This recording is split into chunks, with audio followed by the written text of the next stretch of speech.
सम्माननीय बंधुओं, मैं हरियाणा और पंजाब की जज द्वारा दिया गया फैसला जो एक मुस्लिम महिला और पुरुष से संबंधित है।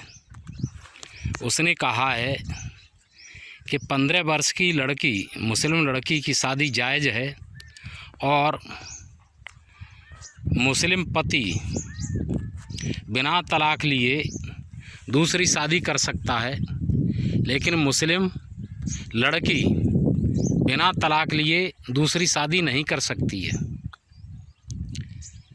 ये बेहद आपत्तिजनक बात है, अन्यायपूर्ण बात है।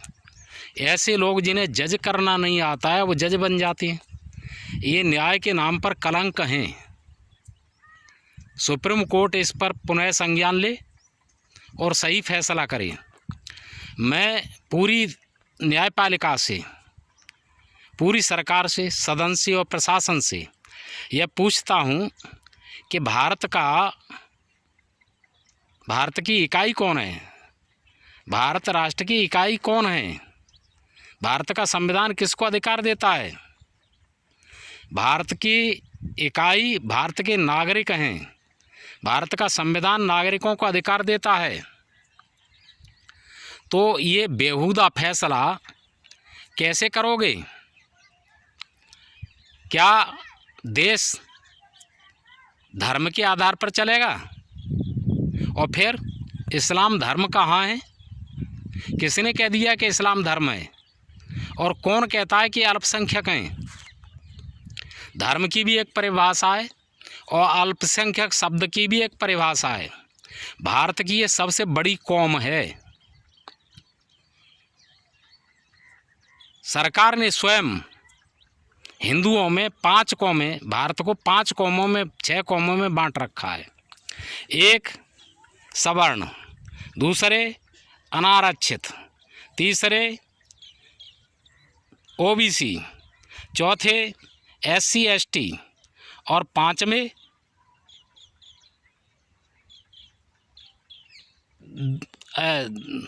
वनवासी, घुमंतु जातियाँ। ये जो है इतने वर्ग तो सरकार ने खुद बना रखे हैं। फिर उसके बाद अल्पसंख्यक, जिनमें जो यहूदी, पारसी, जैन, बौद्ध, सिख, ईसाई ये आते हैं।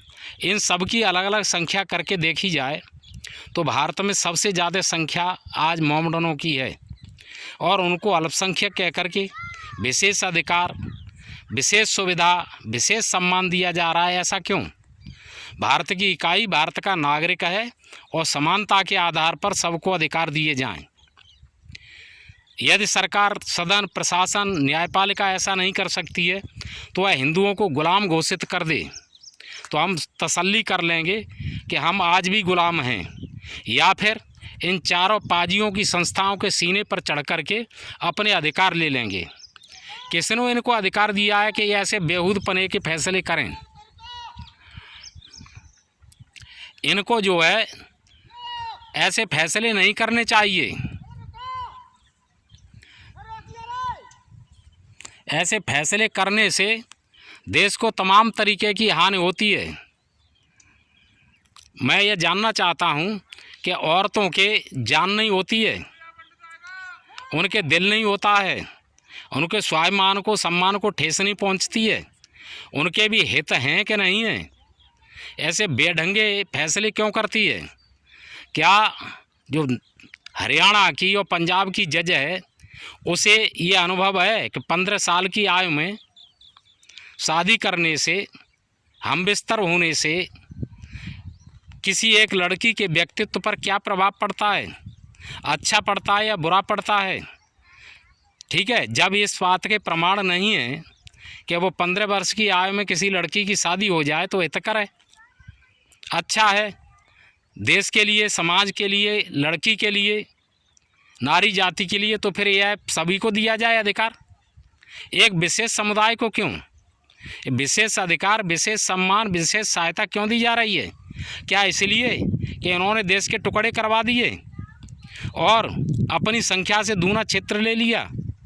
क्या इसलिए कि 12 लाख लोगों का कत्ल कर दिया और कई लाख औरतों की इज्जत लूटी, बलात्कार किया? या इसलिए कि ये किसी भी सभ्यता संस्कृति को नहीं मानते हैं, किसी भी नियम और कानून को नहीं मानते हैं, इसलिए इनको दिया जा रहा है? क्या वजह है? मैं ये जो कह रहा हूँ उसे अदालत, सदन, सरकार अच्छी तरीके से सुने और समझे। कानून की, न्याय की एक परिभाषा होती है।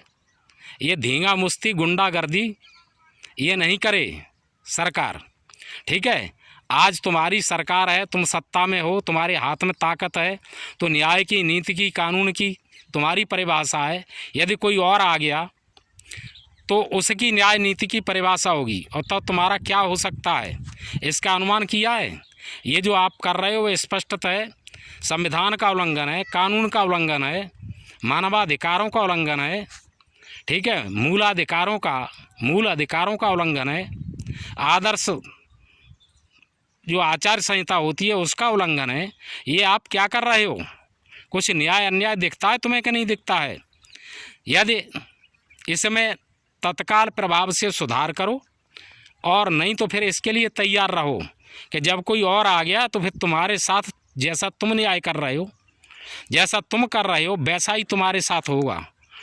जय हिंद, नमस्कार आप सब लोगों को।